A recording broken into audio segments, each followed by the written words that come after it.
just got out of a great interview with Serena Wolf. You're going to love it. Entrepreneur, chef, thought leader, community builder. It's amazing. I would say the all be happy moment is her final line. She says, the best thing you can do is bet on yourself. So if you got things you're looking to accomplish, listen to this interview and then get after it. This is good. I actually love Paris. I've been a couple of times, and there's something about the city and the walking. It never gets old. Yeah. And I mean, I walked to school for, every day for a year and a half, and you never don't do the every time you walk out the door, because it's just, I don't know. I don't have that in New York because I think you assume it away like you know it, right? Yes. Right. But I imagine that's what somebody visiting New York for the first time has, that every time, especially down here. Not so much like Midtown. Yeah, it's true. You got to know where you're looking in Midtown to find those things. Yes. But no, I mean, I've been in the city 40 years, and I think it's one of those unique New York moments when you do look up. There's a study where people only look above the horizon 30% of the day or something. That's not the right number, but you know what I'm talking about, right? I believe that, and I am. During COVID, I got really into clouds. Yeah. So now I find myself actively looking up first thing, and it makes total sense that people wouldn't be looking up. I mean, we're all looking at our phones. So. Yeah. So you get that moment where you see the building you've seen a million times and you're before. Wow. Yeah. But so I found that fascinating with him that I wish, I have a horrible memory, but I wish he a lot of the artists that he saw, just again how much we're influenced by French culture, which you wouldn't think, but we are. No, but that's amazing. Some of our best foods. Yeah. Well, I want to talk to you about that for sure. So are we ready? You feeling good? Yes. Yes. Am I close enough to sound good, Chris? Are we? I know. I'm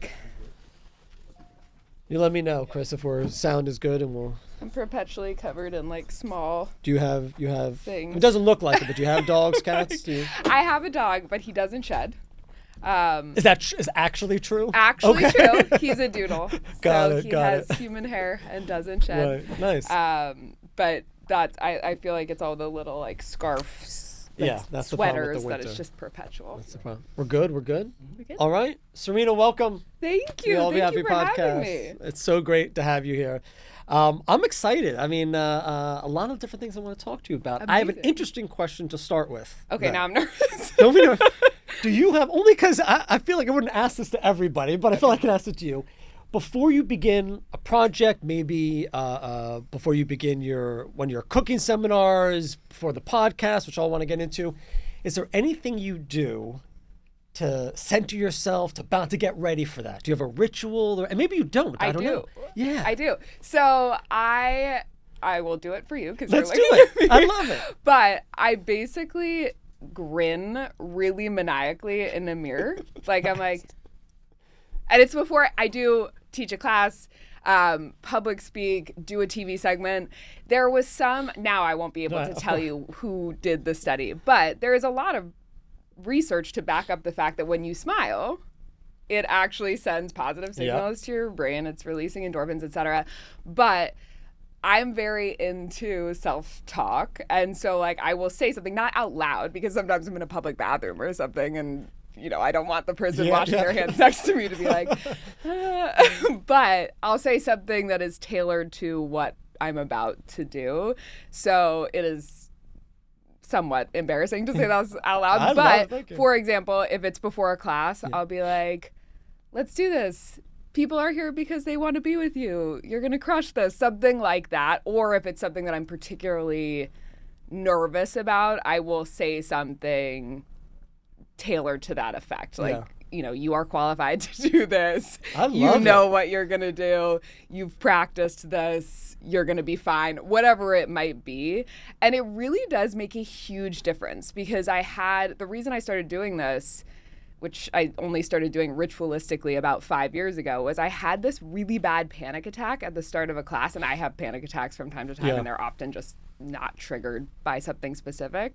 But because of that, every time I went to teach a class, I started to feel really panicky again, which is very common when you deal with these types of things. Because I was like, oh God, what if I have another panic attack. So it in wasn't this just scenario. the thought about what if I had the panic attack or the event. It was what if. And it was simply triggered by that one-off thing. I do not have any fear of public speaking. It was not, I don't have a fear of teaching my own classes. It just was a one-off thing.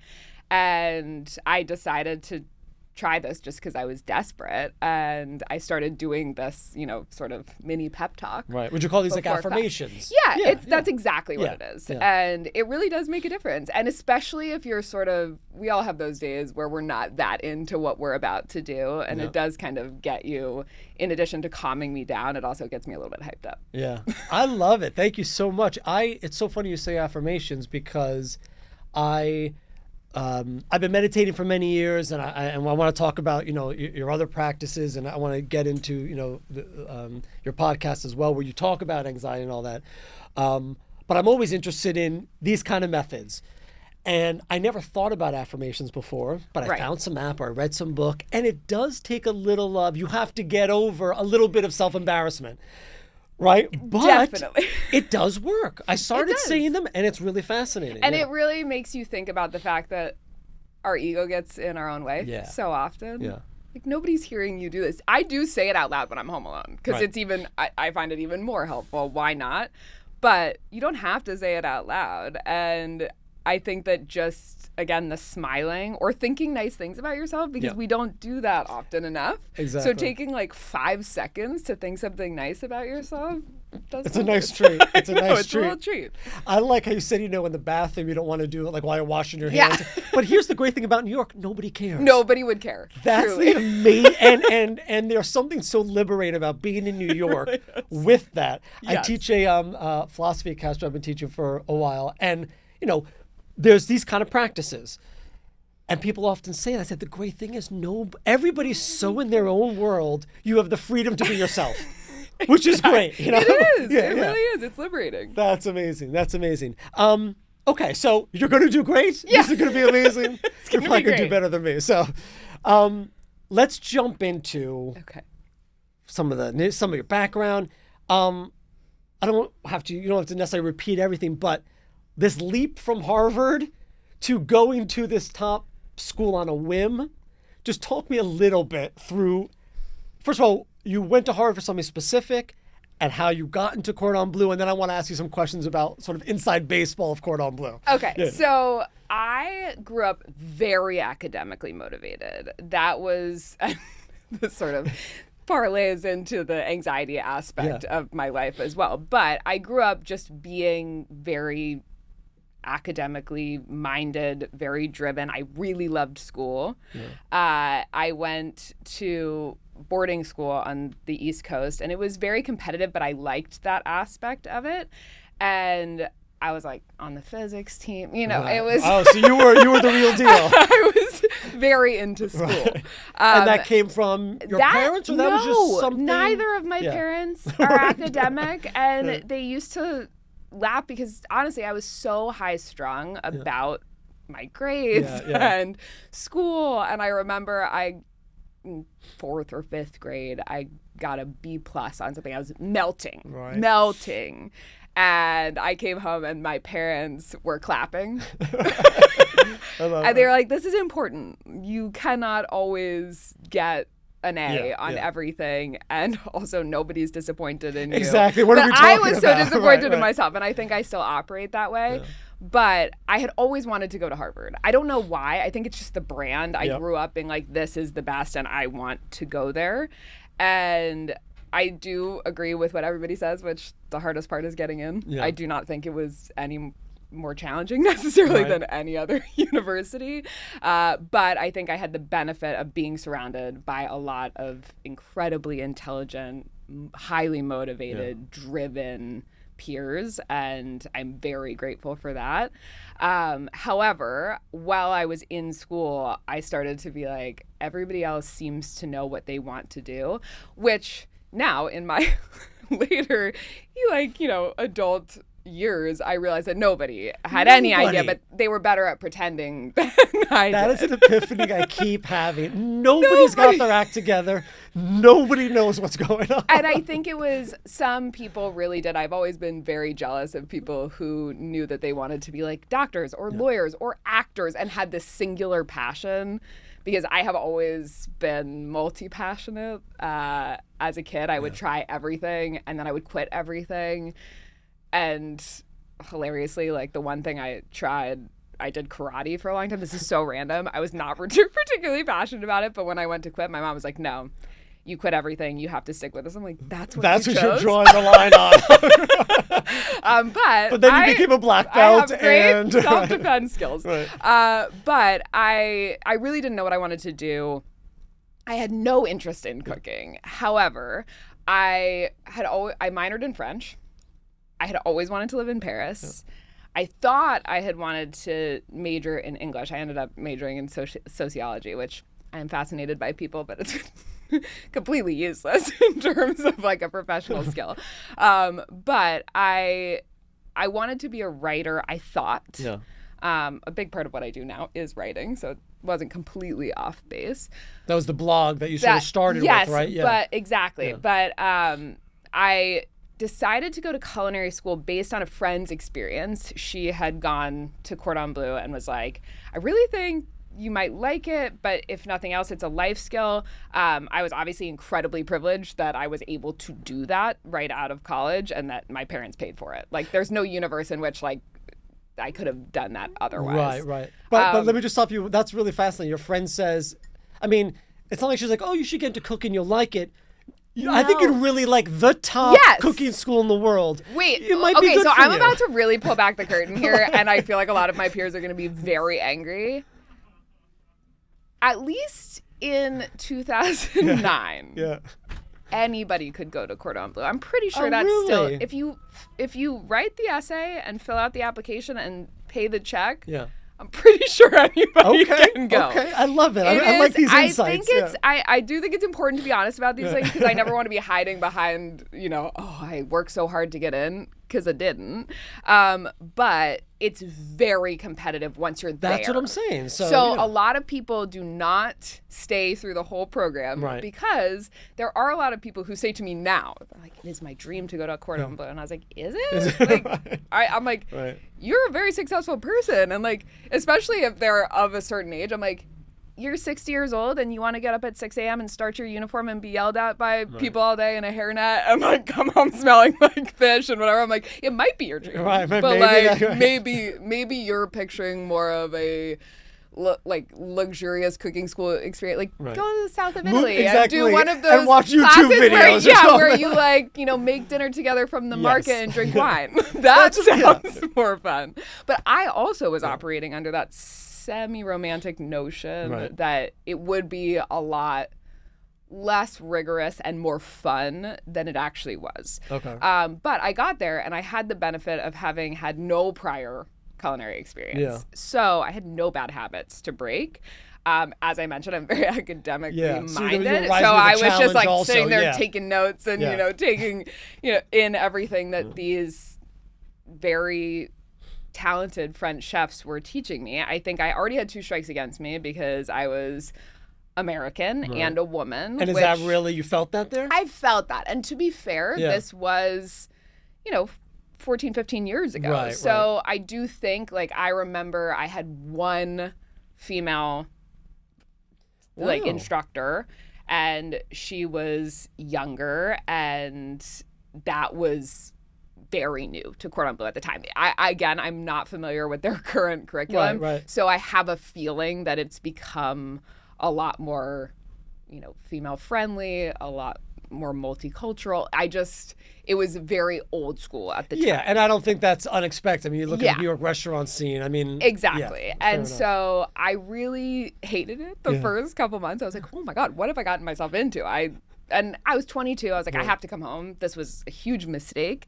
And again, my mom was like, nah, you're not going to quit this one. I was like, okay. And I would say somewhere, I always wish I could pinpoint this moment in hindsight, But somewhere along the line, I would say 3 months in, maybe, I kind of fell in love with the experience of being there, of going in and being in these practicals for 3 hours and watching these chefs teach all these techniques and then executing them. And that was, for me, that was a little bit easier at first. I was not remotely skilled enough to be doing my own recipe development. So it was like, it's watching a tutorial and then execute what you watched over and over and over. And it's really just practice, right? Practice makes perfect. Muscle memory and exactly. Yeah. Practicing those knife skills, practicing, but you did everything in its whole form. So blowtorch the feathers off your chicken, scale and fillet every piece of fish. People are always like, when was the last time you scaled a fish? I was like, in culinary school. I have no desire to do that in my own kitchen. I will probably never use it. Exactly. But I really fell in love with that. I felt like when I was in my practicals and executing these recipes, I felt very calm because it was very intense. So it was very quiet and you had a certain amount of time and you were graded on everything. I love grades. Right. I really miss. So this is actually totally suited to you, whether it's, whatever cooking, but it's the setup and the demand. And the demand. Is suited to your nature. 100%. Yes. And then you have your exams and people do fail. So this is the thing. And I was so scared I was going to fail because your final exams are sort of like a quickfire / chopped situation. If you've ever watched those shows, you get a basket of things and you're typically told in advance what's going to be in the basket, but it's always ridiculous things like you're going to have a baby quail and you're going to need to make a souffle and you have to use this ingredient and then they're blind judged. So your dishes are taken out. Nobody knows who made them. Nobody knows who made them. You just have a number and people fail. And I remember saying to my mom, I was like, I'm really nervous. I had made it through all the levels. A lot of people drop out after level 1. Even more people drop out after level 2. And then it's called superior is like the last tier. And I was like, I'm really scared. I love that they use that word. Yeah, though. I mean, even that is even like. That. And I was like, I'm not going to make it. I'm really scared that I'm going to fail. And my mom was like, so? And I was like, what? And she was like, you're going to say that you went to Cordon Bleu because you did. Nobody says I graduated from Cordon Bleu. You don't have to say graduated. You went to Cordon Bleu. So even if you fail the final exam, you went. And I like that approach. It really took the pressure off. I did not fail. Thank God. But I really left there having had this transformative experience. And I went in having had no real passion for or knowledge of cooking and left knowing that it might not be my singular life's purpose, but that I had found something that I really connected to and wanted to pursue, which was further along than I had been when I graduated from Harvard. Yeah. I don't know if this makes sense to you, but there's a phrase I like, which goes, basically what you give your attention to grows. Yes. And I think from what I'm hearing, again, there's something in your nature and makeup that your ability to laser in on something and at least get out of your own way to see if that connection, and it seems like that's what happened with the cooking. Absolutely. Yeah, that's interesting. And I had started a blog back in the days when blogging was a thing. I remember that. It was wild. It was on Blogspot, which really ages me. At least you don't have an AOL, I Gmail, know. Seriously, or whatever. And my website, it's still called Domesticate Me, which I've been meaning to change for years, and maybe saying this out loud to you, I'll actually do it. But it was Domesticate Moi at blogspot.com. And I took photos on my BlackBerry. Nice. I saw that. You had a photo of one of your dinner parties, right? I'm like, I didn't even realize BlackBerries could take photos. Well, not well, obviously. But I really enjoyed writing those posts, and the goal was not to become a professional blogger. Again, that was not a thing. Yeah. There were no career bloggers at that time. There was no such thing as an influencer.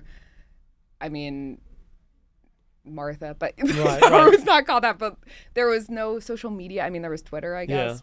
Wasn't on it. But and to think it really wasn't that long ago that there wasn't any of that. It's just bizarre as you're saying I started my blog in 2011. Yeah. 2024. It was 13 years ago, but the world was completely different. And so I had started it in an effort to keep in touch with friends and family. I was throwing these very haphazard dinner parties in my tiny Parisian apartment with my roommate.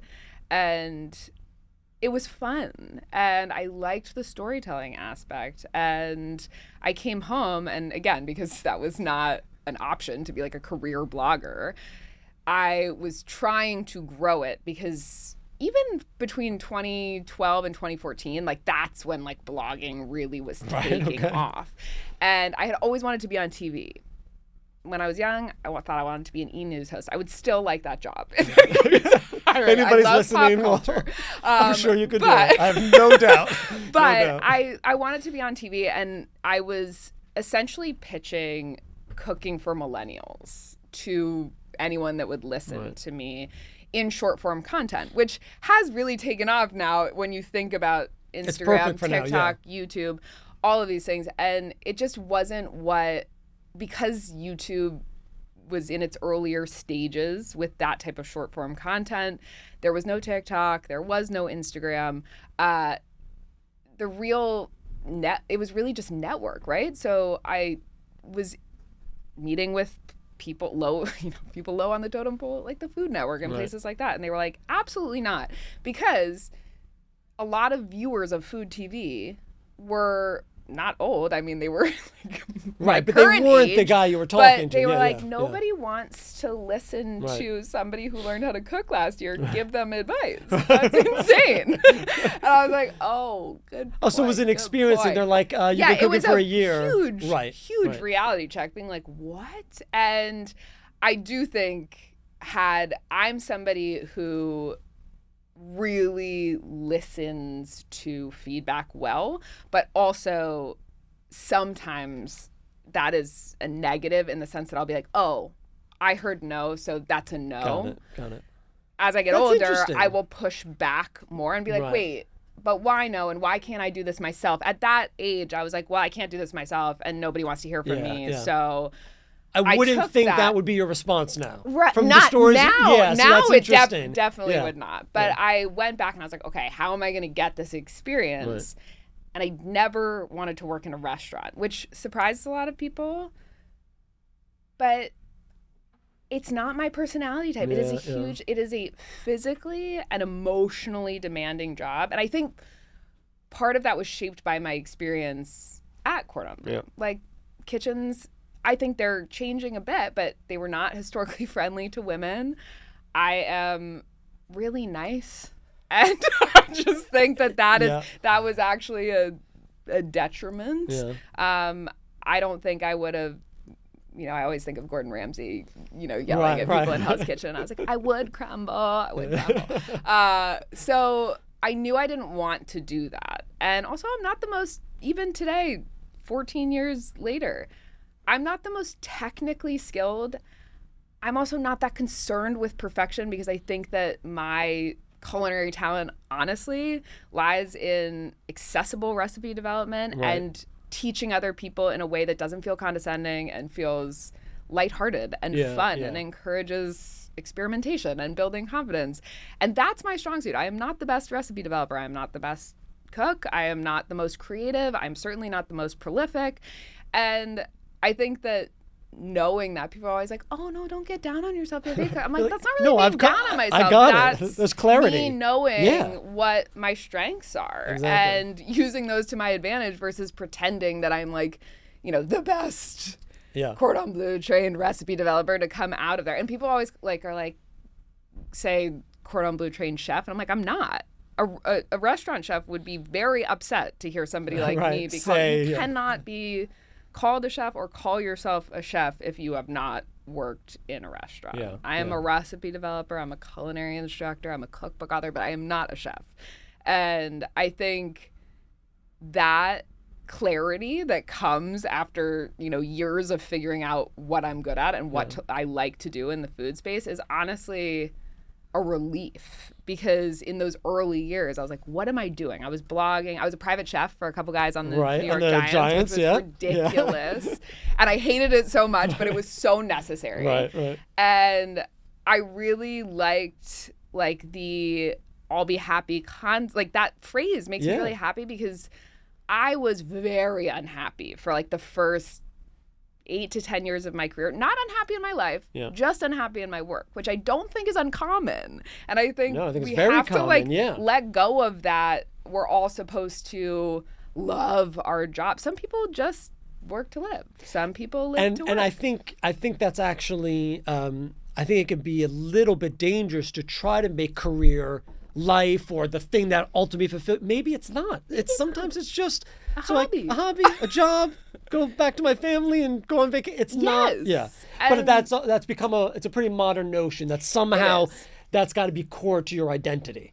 Yes. And it doesn't necessarily have to be. It doesn't. And I love when people say, like, if you love your job, you never work a day in your life. And I was like, or the flip of that is you work every minute of every day.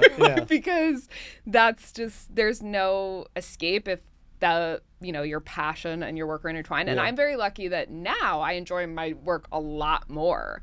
But part of that was, I remember talking to my therapist like 6 years ago, maybe a little bit longer, and being like, I am waking up every day kind of dreading all of the tasks that I have to do. And I feel like my peers are surpassing me in various ways. And I really think if I got happier, I would be more successful. And he has reminded me of that in various periods. He's like, remember, get happier. Because in the periods where I've been the happiest, I think I've done my work has been so much better because it includes that joy and passion. And I think that sometimes it's a luxury to feel like really happy in your work all the time. And I don't think that's possible. But I do think finding pockets of joy in what you're doing, and also paying attention to what the things are that you both really like and that you really dislike, and trying to figure out workarounds to be doing less of the stuff that you really dislike. And for me, I was like, okay, I hated private chefing, but I was fully aware that because I did not cook on the line, I had to cut my teeth somewhere. I did not have the luxury of being like, I don't want to do this anymore, because I needed that experience. And putting that label on it, being like, this is your, whatever we want to call it, the practice leagues, this is what you have to do. And being able to compartmentalize and being like, you just have to do this for a couple years and then you will have that experience, was very helpful to me. Instead of being like, I have to do this forever. Because I was like, this is not. Also, I was terrible at it. I was genuinely terrible at it. You touched on something I find really fascinating when you said, I have to get happy. So the idea of that you can find happiness somewhere else, not necessarily in a thing. And I want to ask you what that meant to you, and then bring that happiness to X activity, I think is a fascinating approach. I think people go the other way, where it's like, this activity makes me happy or not. Life is not always going to present you with happy activities. So tell me a little bit about what it meant to sort of find that happiness source someplace else and then inform. Well, I think part of it was I was so stressed, and I was not necessarily doing, I think stress and anxiety are different. So I was very stressed. I also had a lot of anxiety. And I was not doing enough to actually manage those things. Just like take care of yourself. Just taking care of it. So one thing I started doing, which is so obvious, but I started exercising consistently. Right. And that was an easy, to my family, friends, was like, we kind of told you to do that 10 years ago. But But it had a profound impact on my life. And one thing that I always try to communicate when people are like, how do you find the motivation to work out every day? I'm like, if you knew the difference in how I felt. And I was like, I genuinely think that's true for everyone. I do not think aesthetics are enough motivation for people to work out consistently. Being like, I want toned arms. I want a six pack. I'm like, I'm not going to get up every morning earlier or squeeze in a workout at lunchtime or do something because I want abs. That's not going to be enough. I'll just be like, I don't need the abs today. But I do need. And I find working out so boring. Also, I don't like, but I do need I do need the sense of accomplishment and productivity that it brings me when I work out first thing in the morning, which I don't always. Sometimes it's at night. Sometimes, like I said, it's at lunch. You know what I'm doing right now? 10,000 steps. Yeah. I'm just walking 6 miles. Walking. It's like I can take a call. I can listen to it, I can do nothing. And it doesn't feel like a waste of time. It feels like actually a very big moment. Huge. Of just having your own space and walking. I'm like, keep it simple. Keep it simple. And I do a lot of walking as well. And I have a dog, so that helps it too. But I also do really short workouts, like 15, 20 minutes. And they're difficult. But I got back into yoga. I go and I dread the walk there, and I'm like, it's cold and I'm tired and I didn't want to do that. And then you get there and you're like, oh my God, I started my day with this. So I already did something productive and good for myself. So I feel proud of that.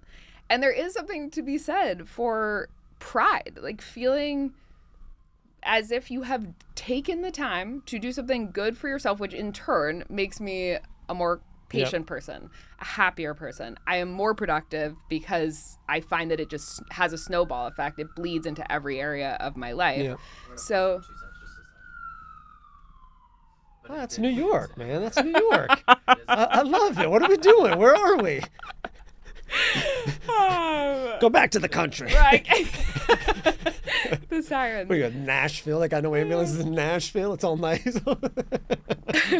Anyway, sorry. Yeah. But it does bleed into every area of your life, and it did help me get happier. But I also found other little pockets of joy. I started realizing, like, why am I forcing myself to listen to the news when I'm cooking? Why can't I listen to a trashy audiobook? Why can't I put on loud, happy music when I'm walking to the grocery store and, like, you know, is it weird to be listening to very, very loud Kygo at 9:15 in the morning? Sure, but it makes me feel good. And it was these little sort of tiny moments. Like permissions you give yourself. I'm the same way where, you know, same thing. Well, why can't I listen to this now? Or why can't I do it? And I don't know why I never thought about it before, but I think we're similar in certain ways. Although I think you're much more academically driven than I am, more focused than I am, but similar in that I think we're both able to work without a net in many ways and leave comfort zones. But I think in the same way, somehow that gets us trapped in maybe this is what I'm supposed to be doing or the right way to do it. Yes. And it's only later where I'm like, I don't know if there's a right way. I think a lot of it is getting yourself in the mindset so you can approach it. And if it's the music, if it's the podcast, if it's like my guilty pleasure is, you know, those airplane novels, you know, where like I'll pick up a James Patterson and read it on the. But I never read it anytime except when I'm traveling.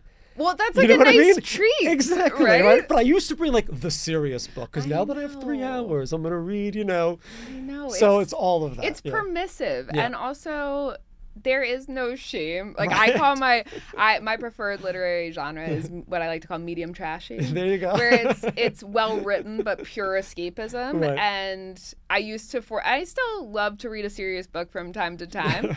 But I was like, why am I and I love to read. And why am I slogging through this when I'm not enjoying it when I could be reading? And also there's a ton of research showing that it doesn't matter what you read, any type of reading does wonderful things for our focus, our productivity, our happiness levels.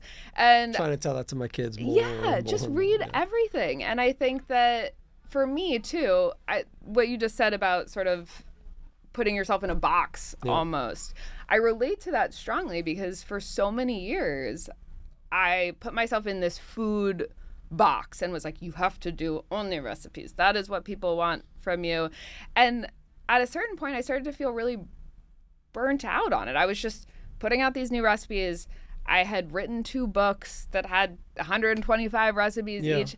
And as I mentioned, I am not the most talented, most creative, or most prolific recipe developer. So there are some people who can churn out new recipes multiple times a week for years on end, do an incredible job. I know some of these people. I am in awe of their stamina creatively and also their talent. And some of my biggest heroes, like Ina Garten, literally has said she only does her shows so that she can continue to write more cookbooks. And when she finishes the cookbook, she starts writing down ideas for the next one. I'm like, no. I mean, I'm working on my 3rd cookbook. I had to take 4 years in between to even feel like I could stomach writing another book and be excited about it. And I let myself, I really think, really leaned into it during COVID. Yeah.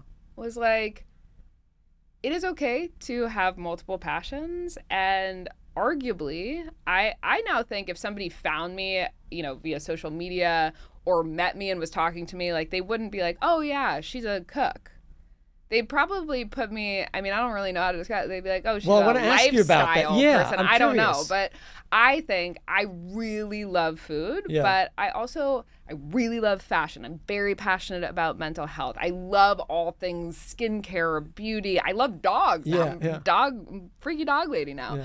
And I think I like to combine all of those things in how I show up. I started teaching cooking classes during the pandemic, and I always thought I hated to teach because the few classes that I had taught in New York City or elsewhere, the logistics were something that I really didn't enjoy. You got to find a space. You got to figure out how you're going to get all of the ingredients and tools and cookware, and then you got to bring people together. You got to find people that want to spend time coming to a cooking class, but also the commute time, and then want to hang out with strangers and eat together. And I was like, ugh. And you can only fit so many people in a room. So the overhead, it was not worth it on any level for me.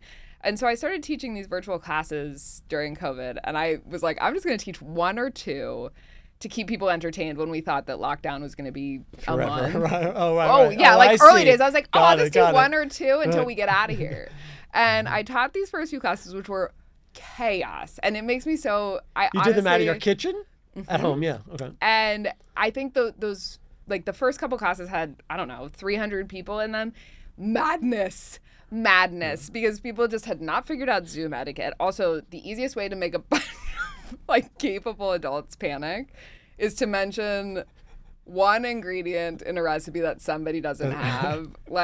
I remember distinctly, because this is actually what inspired my current cookbook, saying and I'm going to add some avocado oil to the pan, and 30 people unmuted at once were like, I don't have avocado oil. Can I use sesame oil, olive oil? I was like, everybody take a breath, calm down. Everybody has something in their kitchen that they can use. But it was so, honestly, it was fun. Yeah. They were very, very poorly executed at that stage. I couldn't figure out, did people want to come with stuff pre-prepped? Did they want to prep everything together? But over time, over the course of a few months, really, because it was we were at home and everything was concentrated on this, I really streamlined it. And I started teaching these classes every week. Publicly. Anybody could sign up. They're 90 minutes, do a cocktail or mocktail at the start and a full meal. No prep in advance. You just show up with your ingredients and no downtime. So it does put some structural constraints on the types of recipes that we can do in class. Right. We cannot do, a 3-hour braise. We cannot make something that needs, a rising dough, things like that. But we would execute this full meal, and then everybody's in their own kitchen. They can wear their sweatpants. Their kids can be in and out. They can leave whenever they want. They can have their camera off. They can have their camera on. And then at the end, they get to eat with their family. They don't have to eat with strangers. They don't have to travel anywhere. Because of that, the cost is lower. So the barrier to entry is, lower. And I was like, wow, this is really working. And then for a couple years, every day, I was just teaching corporate events, bachelorettes, baby showers, all birthday online? Parties, all on Zoom. Interesting. Wow. And it really it changed my life. Not because this is my life's passion. I don't know how long I'll continue doing it, but we're 5 years in. I still have going with it. I built it into a subscription platform. We still got people coming every single week to cook, and it's so much fun. But it changed my life because I built this business from scratch unexpectedly. The unexpected aspect was huge because it's a good reminder that you cannot connect the dots going forward. You can only connect them going back. I did not think when I taught those first few classes that it was going to become, my primary revenue stream for those few years, but I tried it anyway. And when they were chaos, I wasn't like, oh, these are chaotic. I'm not going to do this anymore. I figured out how to streamline it. So you're an entrepreneur at heart. All those things you're talking about is really I really enjoy that aspect. Of challenging myself in that way. Let me ask you, because there's a lot of similarities and differences which are interesting. I am not a foodie, right?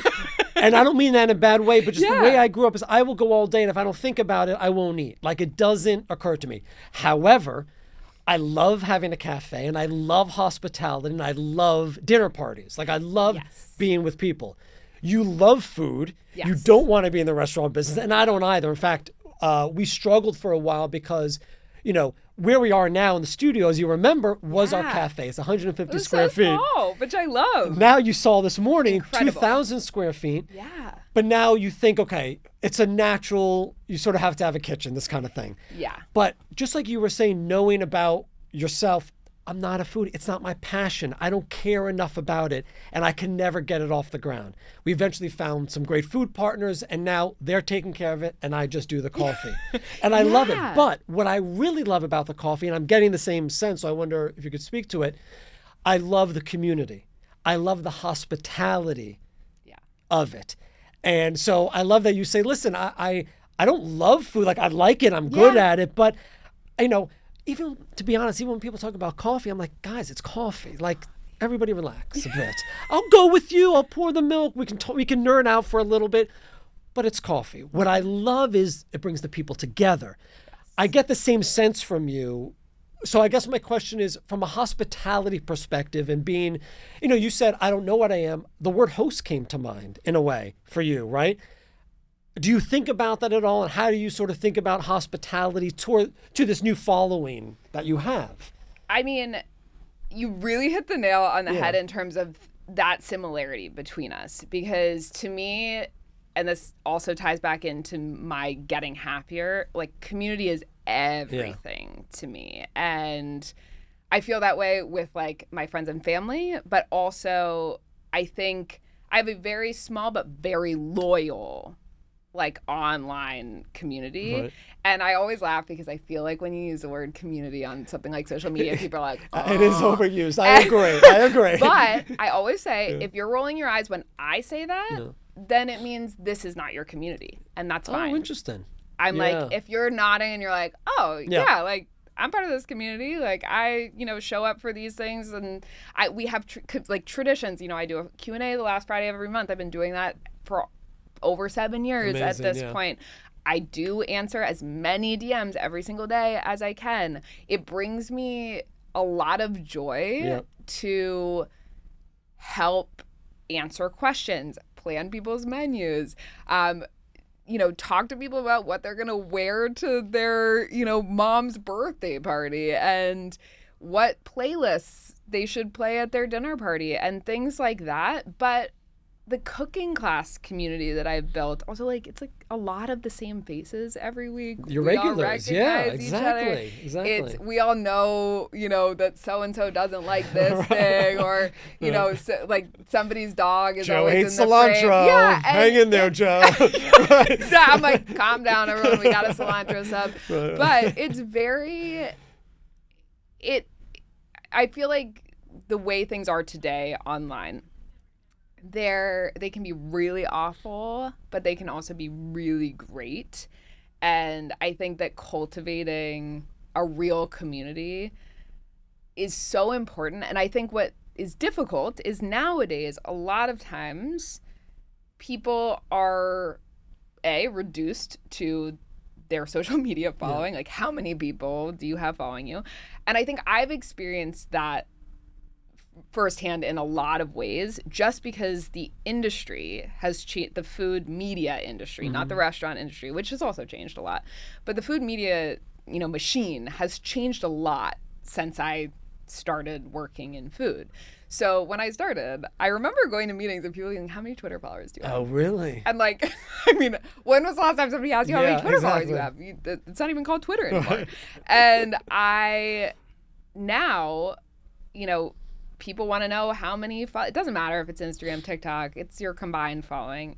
But it's almost like a litmus test, a minimum litmus test. And I'm fundamentally averse to the philosophy that if you just work hard, you will be successful. No, interesting. Because there is a lot of privilege involved. There is a lot of luck involved. And also when people are like, there's space for everyone to be successful. that is true to an extent. Especially when I wanted to be on, like, do food TV. And people are like, if you work hard, you'll be successful. False. I know lots of people who work incredibly hard and have, it also depends on how you define success. I was about to say, that was going to be my question. Which I think is also a whole other discussion. Yeah. But when people are like, there's room for everyone to be successful, I'm like, well, there's quite literally 2 spots on food TV that open up every year. Right. And there are about 100,000 of us competing for them. So no, that's just fundamentally There'll be 2 people that will be successful. And same thing goes for like book deals and all this stuff. Right. And But the playing field must have been opened up a bit now with new media and self-publishing, or no? Yes. So, yes and no. Okay. So self-publishing, I have some friends who have done it successfully, but wow, tough. You have to really admire the people who are, if you self-publish a cookbook, I mean, you are the art director, you are hiring designers, you are handling distribution. I had one friend who wrote this beautiful cookbook years ago, and she literally had her garage filled with books and was sending them out. And I was like, oh my God, the stamina it took to get that book off the ground was unfathomable to me. And when I got my first book deal, it was for, my first cookbook was called The Dude Diet. Yeah. It was based on a column on my blog that I had written. For your husband, right? Yeah. Trying to make his recipes healthier. At that time, I love that. He was my boyfriend, which to this day people are like, I can't believe you wrote a book about your then boyfriend. That's what if things had not worked out? It would have been a great. It would have been a great other book and a great other blog. Truly, there was no downside. There was no downside. But I sold that with maybe like 4,000 Instagram followers and like a middlingly successful blog, because it was a niche idea that had a good hook. And it was an urban, like I pitched it as an Urban Outfitters book, and I was so happy when it was actually an Urban Outfitters. Are they still around, Urban Outfitters? Because I know exactly what you're talking about. I mean? Like I was like, I wanted people like my mom to go into the Urban Outfitters and be like, this is what everyone's getting for Christmas because it looks funny, or it looks. I like the picture on the cover, you know, and so I was able to get that book deal. Not easily, and I didn't get a huge advance for it, but without the following. Yeah.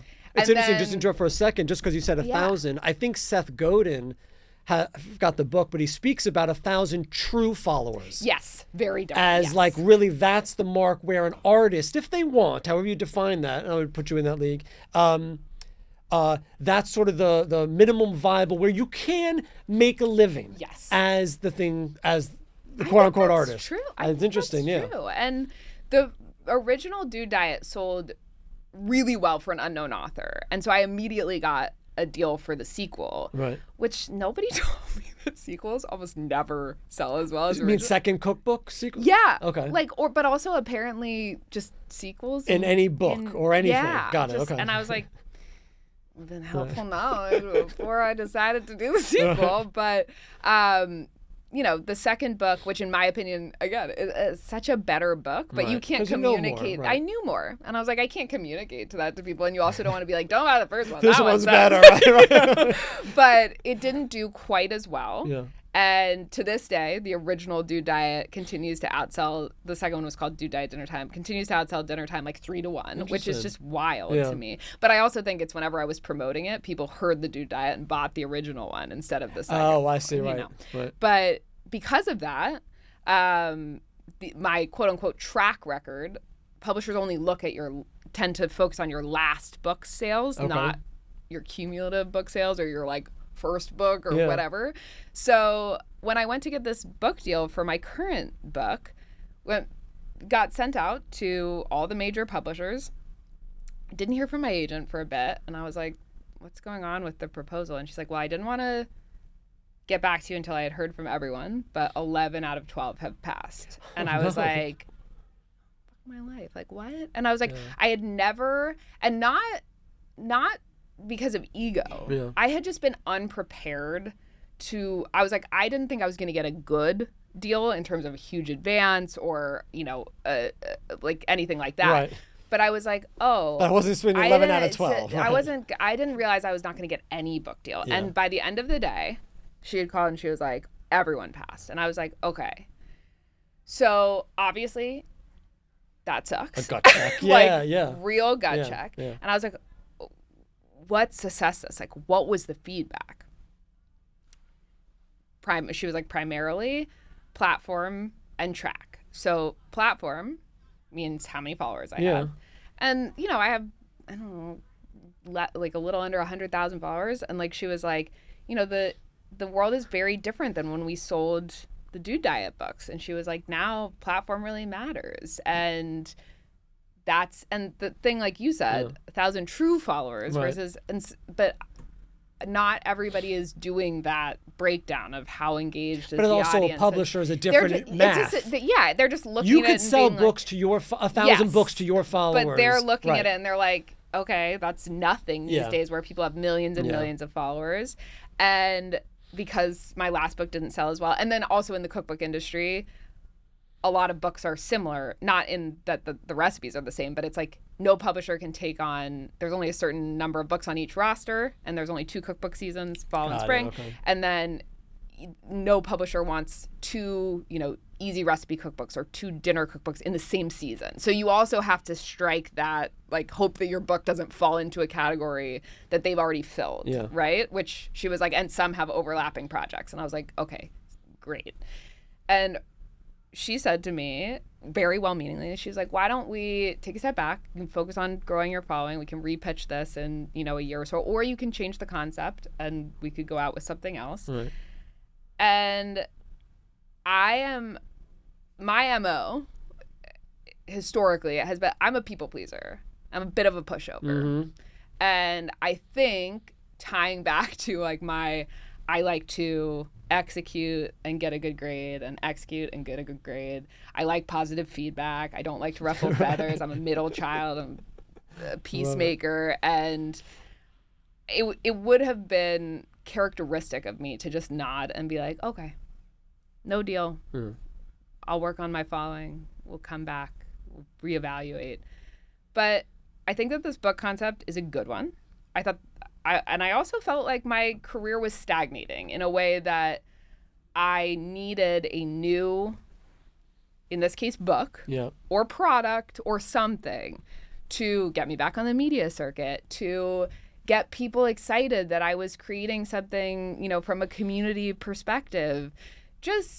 I think part of being a creative nowadays is constantly reinventing yourself. And it had been a couple years since I had reinvented myself. Are you comfortable with that? Like, as far as, I'm not comfortable self-promoting, it's just not, I don't have the interest in it. It's not the way, but it's the game. It's what you have to do. So how are you on that? When she says grow your platform. Yeah, I hate the growing of the platform because I honestly don't want more followers. But so maybe that's your thing. I mean, maybe there's a way to lean into that. And so, but I was like, that, and that's why I didn't want to just take it and be like, okay, no deal. I was like, I don't want to grow my platform. I don't want to make viral videos. I love it. I'm not good at that. I'm not good at that. And I don't think I honestly don't think I'll ever be good at that.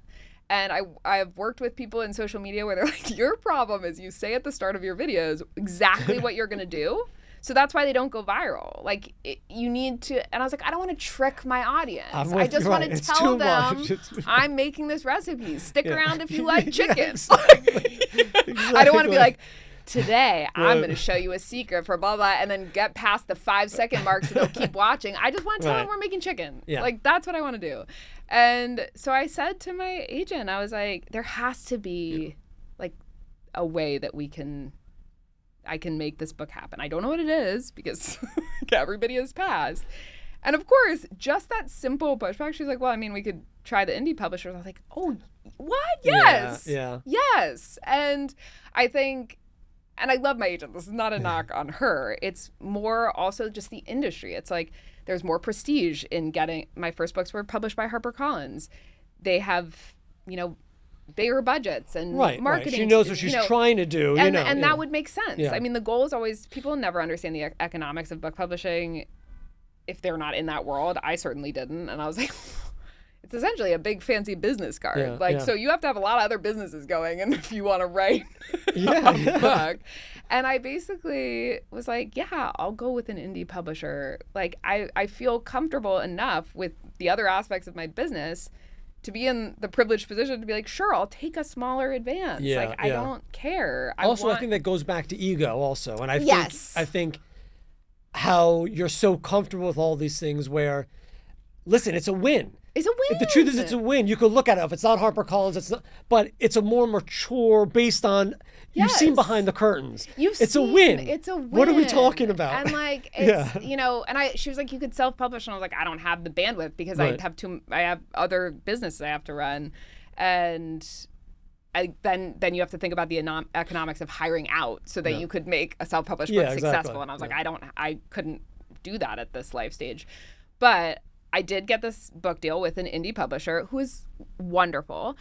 And I mean, honestly, I don't think I've told anyone this before. So, but like, minus, my agent and the people close to me, but I did not get an advance on the new one. So their structure, and this publishing house basically either offers traditional advances that are very small, or you can get a larger cut of the back end. So typically, when you write a book, you get your advance, you get to keep it, even if not a single person buys I thought it was the an book. advance against sales. That's okay. No. So you get to keep your advance no matter what. So Right. just for round numbers, say you get $100,000 advance. Yeah.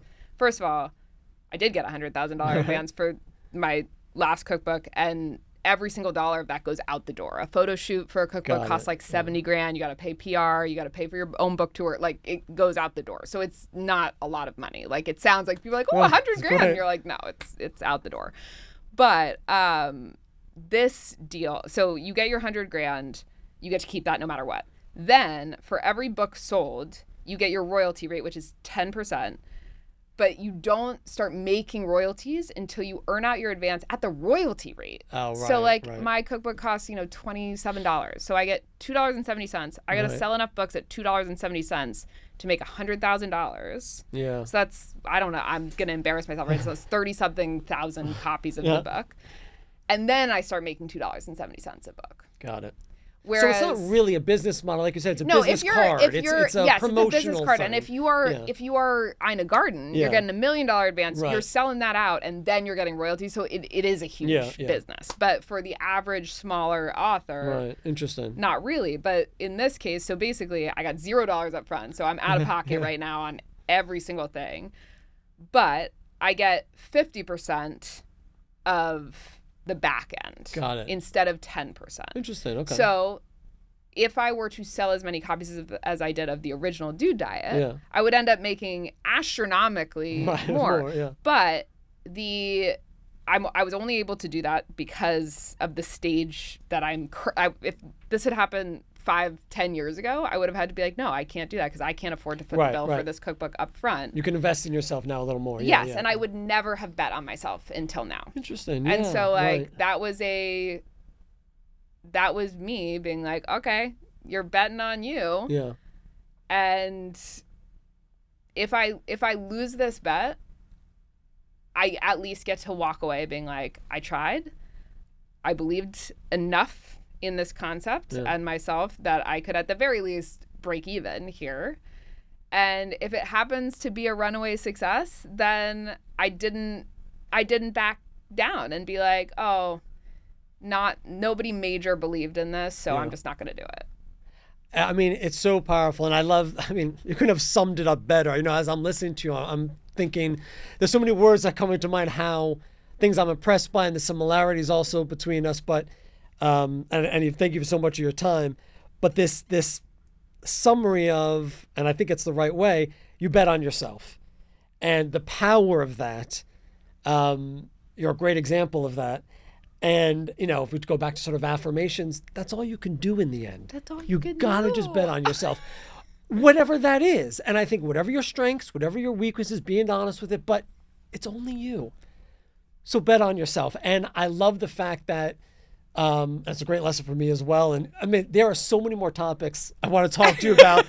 And we could sit here forever. It's fascinating. I want to hear more about the podcast. I want to get more into the hospitality. But even this idea of, I've failed so many times in this, but all you have is yourself at the end. And I like the idea that I used to define my success and well-being a lot on how this went. Yeah. now it's just an overall quality of life. Like even the ups and downs and the failures and having this experience of going with the independent publisher and coming to terms. It's also fascinating to me now that I'm finding joy, as cliche it is, I'm finding joy in the journey much more than in the result of the thing, you know? And I'm sure your family and the other interests and all of that is where a lot of that nourishment comes from. Yeah, and I think that's the journey aspect is the get happier, because most days are the fucking journey, not the end result. And I want to say, we spoke about how long it takes to become a New Yorker, right? Yes. You are, you're there. Thank you. I mean, like 14 years. The resilience, the talking it straight, the being able to work without a net, the toughness, the believe it in yourself mantra. I'm officially stamping you as thank you as New Yorker. My friend Liz Moody always says, I think it's perfect advice for anyone. It says never be the one to say no to yourself, because everybody else is gonna, like if you put yourself out there, there's a strong chance a lot of people are going to say no to you. But if you never put yourself out there, then you're just saying no to yourself. I love it. From the get.